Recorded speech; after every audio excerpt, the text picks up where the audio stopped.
جو موومنٹ شروع کرنا چاہتے ہیں آپ حکومت کے خلاف، اور جو آپ کا 5 جماعتی اتحاد ہے، ساتھ مولانا صاحب بھی اگر شامل ہو جاتے ہیں، تو ایک طرف مقدمات ہیں، آج بھی سرگودا گئے ہوئے تھے عمر ایوب صاحب اور ان کے ساتھ باقی رہنما، مختلف شہروں میں مقدمات ہیں۔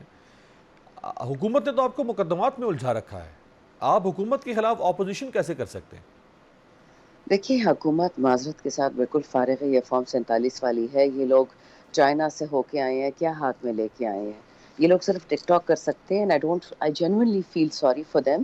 ان سے ہو ہی ٹک ٹاک سکتا ہے۔ شہباز شریف کو شہباز سپیڈ کہا جاتا تھا کہ جی بڑا اس نے پنجاب کو سنبھالیا، پنجاب کو نہیں، لاہور کے پوش سیکٹرز کو اور جی ٹی روڈ کے کچھ سیکٹرز کو جہاں پہ وہ لوگوں سے ڈرتے تھے، وہاں پہ سارا پیسہ لگتا تھا۔ سدن پنجاب کو تو لوگوں نے ملیا میٹ کر دیا ہے۔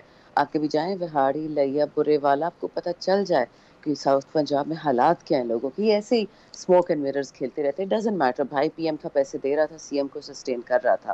لیکن مسئلہ یہی ہے نا کہ یہ گیم بھائی بہن کی ہے۔ اب عمر ایوب پہ جو ہوا آج، اٹ واز ریڈیکولس۔ جج کو بولا جا رہا ہے کہ آپ عدالت نہیں کھول سکتے اور اندر ملزمان نہیں آ سکتے، وہی فیصلہ چاہیے ان کو میاں والی کا پچھلے سال کے 9 مئی کا، کیوں اندر نہیں آ سکتے؟ عجیب ہی ڈرامے ہو رہے ہیں۔ مطلب اب جج نے تو پہلے ہی خط لکھ دیا، 6 ججوں نے، کہ ہمیں برہنہ کیا گیا، ہماری ویڈیوز بنائی گئی، ہمیں الیکٹریکیوٹ کیا گیا، ہمارے گھروں میں پٹاخے سلیش جو بھی بھیجا گیا۔ تو what are they trying to do to this country? Do you understand یہ جو انسٹیبلٹی کا میسج آ رہا ہے؟ Why do you think China refused to invest in Pakistan؟ ایک سٹیبل ملک میں پیسہ آتا ہے، امریکہ کا سارا پیسہ چائنا میں انویسٹ ہو رہا ہے۔ مجھے بتائیں امریکہ کی طرف انویسٹمنٹ، نفرت کرتا ہے وہ چین سے، لیکن انویسٹمنٹ پھر بھی وہاں کرتا ہے ہاں، کیونکہ ان کے انویسٹرز کو پتا ہے کہ اس پہ ریٹرن ملے گا ان کو۔ چائنا ایک سٹیبل ملک ہے۔ جس طرح یہ چائنا کو ڈیسٹیبلائز کرنے میں ناکامیاب ہو گئے، معذرت کے ساتھ پاکستان میں کامیاب ہو گئے۔ چینی کوئی ایم این اے یا سینیٹر یا ایم پی اے نہیں بکا، امریکن نہیں بکتا، برٹش نہیں بکتا۔ وہ تو جس طرح آپ نے بتایا شروع میں، میکرون نے کروا لیا دوبارہ الیکشن، اب ہر ملک میں ہوگا، یو کے میں ہو رہا ہے، جہاں جہاں ان لوگوں نے بربادی کی ہے وہاں تو یہ لوگ عوام کی سنتے ہیں۔ یہاں تو مجھے پچھلے سال کی بات ہے، مجھے جنوری میں ایک بندے نے بولا تھا کہ آپ کے خان صاحب کے خلاف انٹرنیشنل اسٹیبلشمنٹ ہے اور خان صاحب کے 3 اسپیسیفک گناہ ہیں جن پہ ان سے ناراض ہیں۔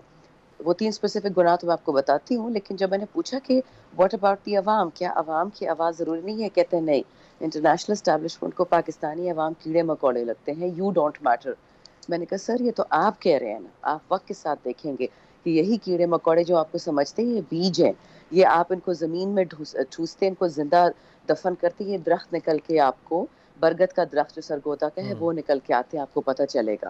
اور وہی ہو رہا ہے اس وقت۔ پی ٹی آئی کہاں ہے لیڈرشپ؟ مشکل سے 6-7 ہم ہیں جو لڑ رہے ہیں خان صاحب کے لیے، زیادہ تر چپ ہیں، نہ ٹویٹر پہ آتے ہیں نہ جلسوں میں آتے ہیں۔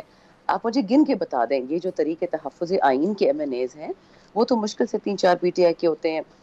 مینگل صاحب ہو جاتے ہیں، چکزئی صاحب ہو جاتے ہیں، ساتھ میں جی ڈی اے ہے، ساتھ میں صحیح۔ جماعت اسلامی ہے، اس میں تو پی ٹی آئی کے ایم این ایز مشکل سے نہیں ہوتے۔ تو ہم جو انڈیپینڈنٹلی نکل رہے ہیں، ہم خان صاحب سے جیل میں مل کے آئے، انہوں نے ہمیں سب کے سامنے کہا، مجھے کہا، داؤد شاہ جو ہمارے ساتھ تھے بلوچستان میں، انہوں نے کہا کہ اب آپ تم لوگ ریلیز اور کنونشنز نکالو، آپ نے کسی کال کا انتظار نہیں کرنا۔ عوام تو خود نکلی ہے، بلوچستان میں پی ٹی آئی کو کون جانتا تھا؟